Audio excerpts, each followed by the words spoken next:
and out to the river.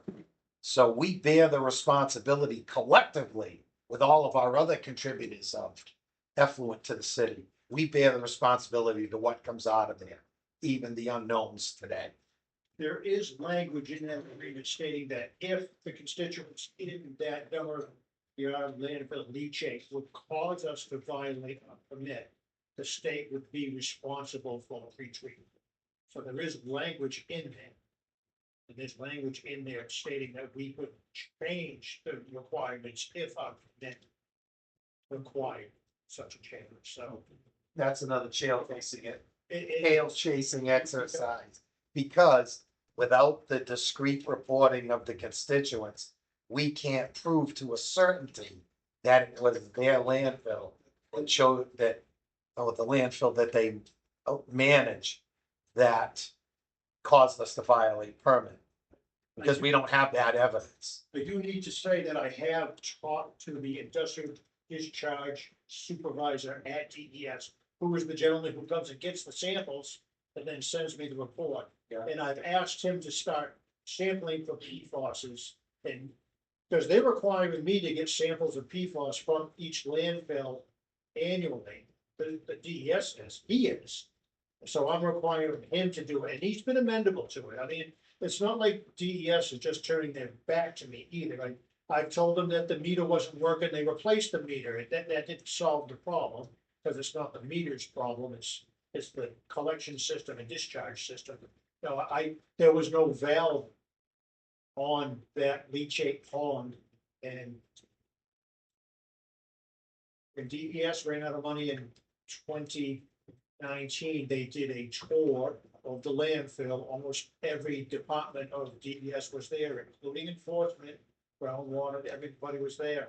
And we found that that leachate pond was overflowing to the environment. And through further investigation, it appears that someone had put a plug in that pipe at some time, and none of that leachate water coming from that pond was hitting the collection system. So where was that water going? It was overflowing to the environment.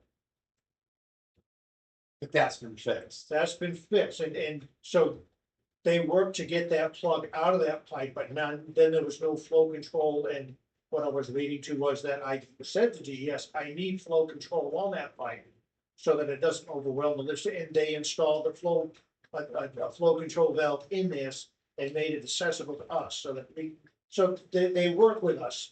But their problem is they don't have the money to do it. So you ask them for something, and they try to get the money, and it takes legislation to get the money. And but once they get the funds, they are there to try to help. But like you said, there's not a lot of money. There's no money in governments, any government at any level. We're struggling for money here. The state's struggling for money. Everybody is.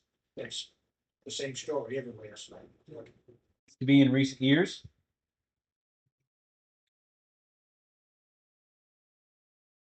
John can answer that as it relates to the leachate system. But other than the rest of the landfill, we don't know. I can tell you that we found a leachate manhole prior to coming to the lift station. We opened it up, 8-inch collection system pipe was all but 1-inch clogged. That entire leachate collection system is just full of solids. It hasn't been cleaned. We clean catch basins annually in the city. We have a back truck that does it. Nothing's been done there since 2007. And that's the solids I'm talking about, that you get a rainstorm and a big flush, and those solids come to our lift station. All that grit and sand and inorganic matter chews up the pumps, sends wear in our collection system, our catch basins down into Watson Street, the pumps again there. I mean, it just wears everything out. And it's because of a lack of maintenance. Okay.